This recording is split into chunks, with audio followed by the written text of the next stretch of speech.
energy, energy.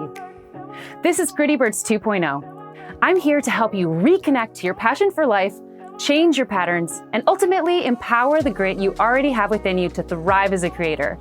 I'm your host, content creator, media and voice coach, singer, and owner of the Podcasters Forum, Jenny Wren-Statrup. Thank you all so much for your support the first couple weeks. Please help spread the word about the show if you love it. It really takes a village. Every little bit helps. This week we are talking about goals, what we should be thinking about goals, how setting goals isn't necessarily the way that you think it might be. Let's dive into that. And how we can set future foundations that will keep us inspired every single week. Now let's get going. This is Gritty Birds and it's time to create.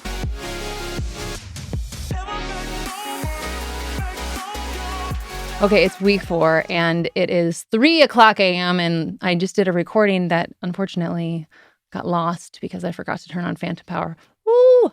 This is week 4 and I have been creating this show for a few weeks and it's the first time that I am going fairly off script that I've ever done, unless it was in a live. And I'm doing this consciously because it is part of one of my bigger goals for this next evolution of everything that I'm doing.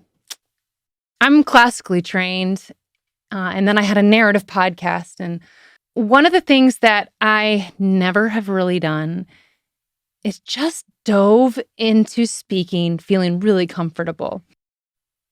I spent the last few episodes very structured, and I did that because I wanted to have a format in my mind for the show. And I've written out an outline even here. I brainstormed ideas. I spent a bunch of time recording and writing down some concepts so that when I came down here today, that we were going to have a conversation that had some clarity and some follow through. Now, what is this goal that I speak of, right? Let me start off by talking about, what exactly we're speaking about as terms of goals. Let me go back to last March. So I went through a big shift last year, and a lot of you might have followed that whole situation, and that was quite a journey. And on Instagram, I shared a lot of posts. I had a bunch of things on TikTok for the first month, and then I kind of went offline for a little while. But at the beginning of the whole thing, it started off with roller skating. And it was a question that my therapist had suggested. He said to me, what was it that used to bring you joy? Because at that period of time, I was feeling this straight apathy where I just wasn't excited about anything. And it was really freaking me out because I'm a person who has a lot of energy. And I really had not felt this sense of emptiness in a long time. And it really, really felt very concerning to me. And so I'd gone to him and said, I don't really know what to do about this. And so I got roller skates. And what was so cool about roller skates is that it was the best thing I possibly could have done as the first step that I did, because roller skates were fun. If we're actually heading toward a goal in the way that I'm going to be speaking about goals, you're probably still I don't follow what you're doing yet. You have to have it be something that's fun, something you actually want to show up and do, right? And that was the first thing that happened with my plan. And I didn't really have a big goal, but I did have this one concept in mind. And that was, I don't recognize myself. I really want a different life. And I began to think about what that might look like and who that person might be. Now, at this time, I had not really done a lot of habit research. I had not known about any of the research that's currently out there. I had not read Brené Brown. I definitely hadn't read Duhigg or James Clear or anybody. But yet, somehow, intuitively, I happened to follow all the main recommendations for these things. Now, I can't say that I had no foundation at all because of the fact that I love goals and I've always been really, really into goals and setting goals. I love goals. If I can figure out a way to inspire myself. Like I'm a person who, like, competitively, if there's something that I can like have as a focus, it really really helps me. It keeps my eye on the prize, and I want to be able to finish it. But the other pieces about it, like how the whole habit formation loops work, or how we think about goals, had not really been fully a part of my rhetoric yet. But I intuitively fell into a couple steps that were just like really brilliant. I was so smart. But first, the big thing is that I got into roller skating. And then on the first day that I roller skate, I fell and I really messed up like my whole right side, which is still an issue. And it meant that I had to start working out. And a couple weeks into working out, I also recognized that, like, okay, apparently if I just work out, like, I don't just like lose weight. And I have only been eating spaghetti for a really long time. So I did Noom. And Noom happens to follow cognitive behavioral therapy, and it uses the psychology in its programs to be able to help people with weight loss, because it's, helping with essentially addiction to food and helping you create new patterns, which was actually really perfect for somebody who had just quit drinking. And so I began working out. I began doing this. And as I was doing TikTok, I learned about something called 75 Day Hard. And I was really fascinated by it, but it was very, very clear to me, as I still couldn't work out for more than 15 minutes, that it was definitely not a thing I should do at this time. And within a couple weeks, I had already kind of left my workouts. By my birthday, I was eating cake, which is kind of like a thing. It took me a couple months to get back into it. I experienced summer. It was the first time I saw people. I dated for a brief period, which was a total disaster because I was not ready to date yet. And I got really overwhelmed, and I recognized some work that I still need to do within myself so that I could be the partner to somebody that I really wanted to be able to be. And to be able to be my independent self when I hadn't even experienced what it really meant to be me, in a really long time. And so once August hit, I was starting to recognize that I wanted to do, all this work on my panic attacks and on my PTSD. And very specifically, though, I began to have a clear vision of things that I wanted to be. And even around, I'd say, even going back to June, I knew that I wanted to be a person that worked out. And I knew that I wanted to be a person that created content again. That was a really clear one. And I wasn't sure how to do that, because one of the things that had always held me back was this idea that I wasn't consistent. And it turned out that this was actually a really key element of the whole piece of the puzzle and why things weren't really meshing for me. I finally did do a 75-day challenge. It turned out to be a really, really great thing for me, because it was a set period of time that I could reach and have certain elements to it. A wireframe might you have it. And it wasn't a forever thing. So it allowed me to make these systematic changes to my life, making these small shifts so that I could get all these things organized and pull things together. And it was so life-changing.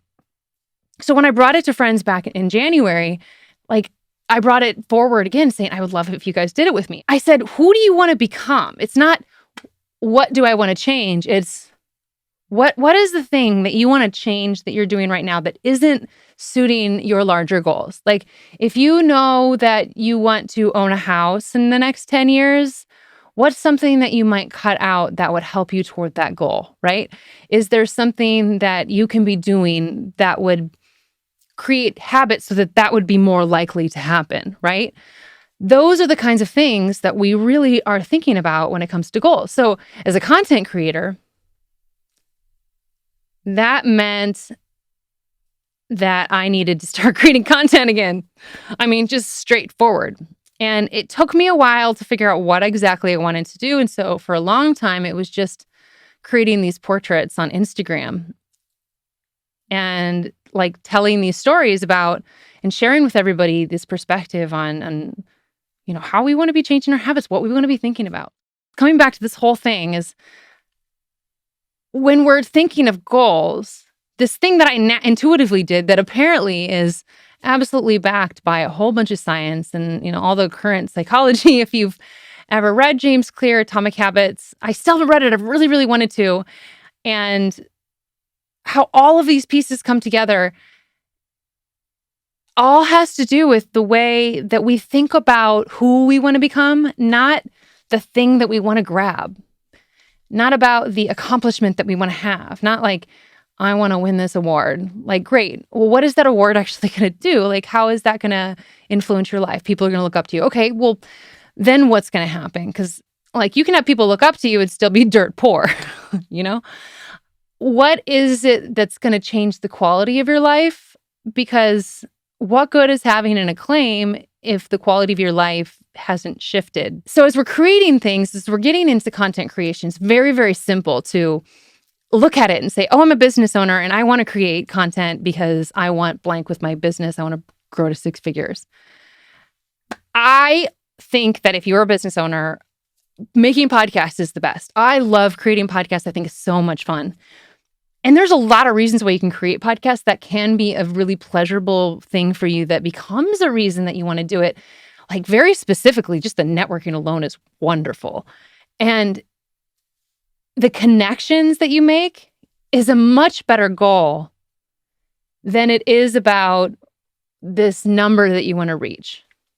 Now, if you want to have a show that reaches some of those numbers, there are certain systems that you can have in place to be able to have that consistency so that you continue to grow, so that you're being able to create that conversation and communication with those folks. That is something that you can still head toward. You can have those benchmarks that you'd like to meet, because I think it is good to know where you're progressing at, because you do have a lot of strength if you can see that you're still continuing to work towards something. But the thing that helps make you feel okay about heading toward those benchmarks, which can feel really frustrating, is the part that's really fun with it. Like, what's the roller skating that you're doing that makes it so that you're getting back into working out, even though your entire right side hurts and you've been going to the chiropractor off and on for 6 months and you ended up going to PT in the fall? You know, I don't know. What made me want to go to PT? I loved the people that were in PT. They were lovely. I loved seeing them every week. What made the chiropractor great? I love the massages. He's really nice too.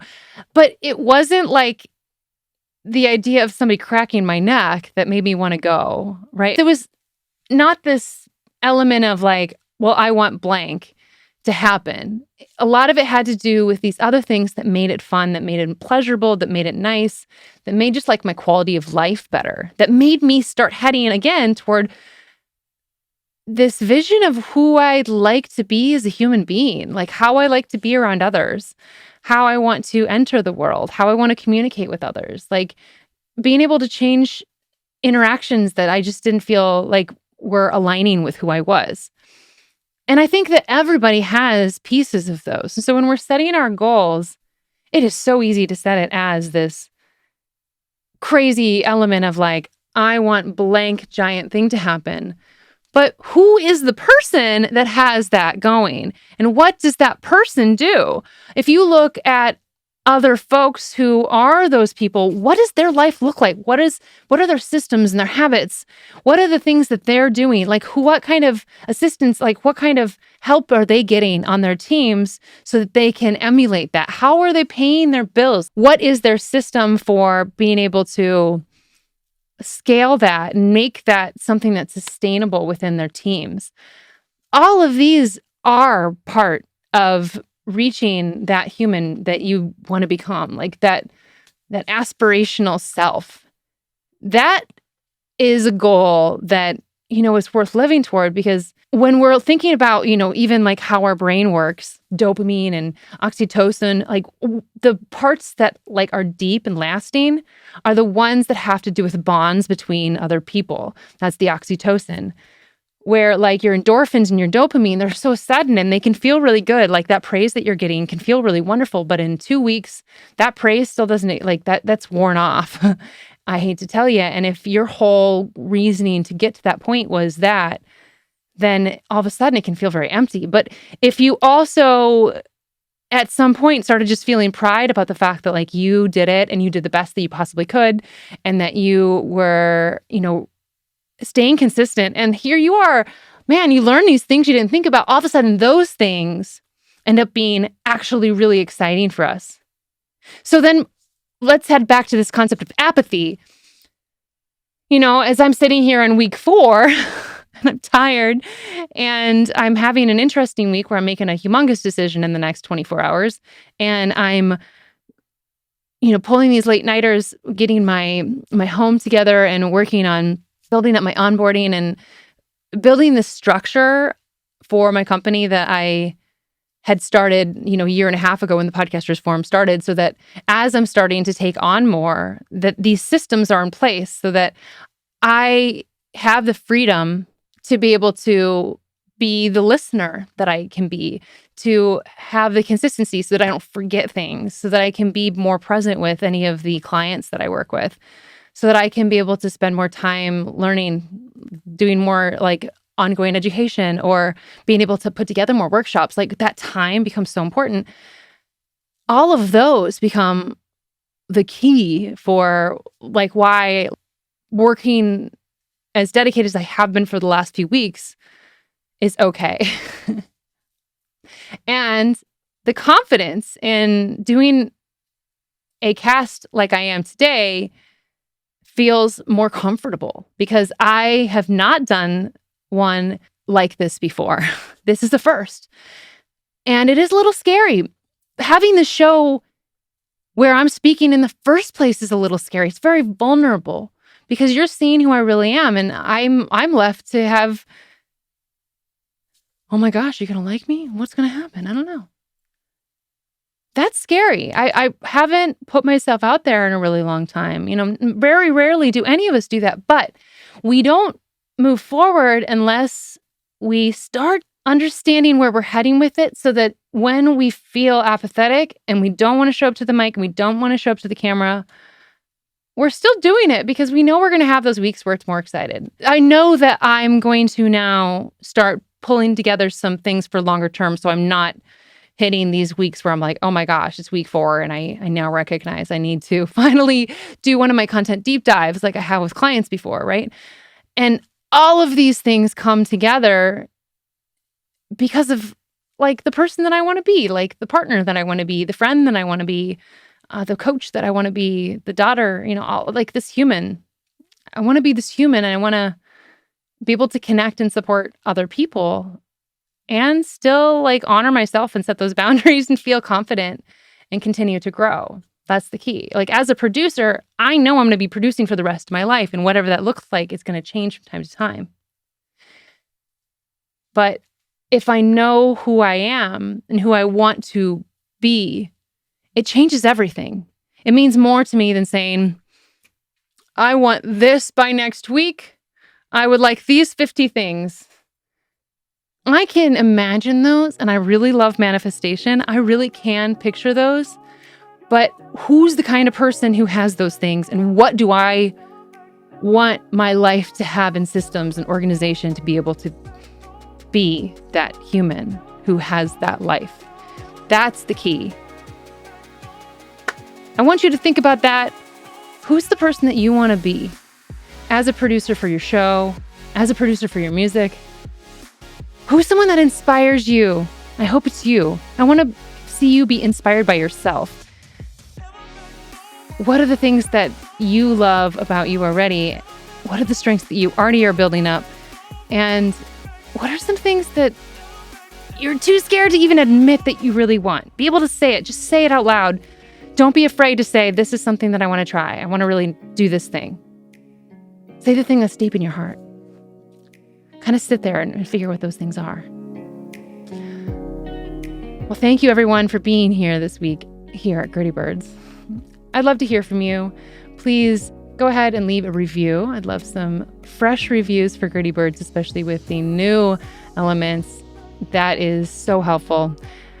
And please send me messages. I'd love to hear from you on my socials. It's the Podcasters Forum on Instagram and on Facebook. And then I'm Gritty Birds on Twitter. Please send me a message, say hi. And what questions do you have that you want me to cover on the show coming up? I'd love your input. Keep your eye out on the YouTube channel because there is going to be some exclusive content over there that's not on the podcast. It's just different kind of content, and that channel has always been on a techie side. So thank you guys, everybody, for being here, and I will see you all next week. Have fun, keep creating, and I appreciate you all. Bye.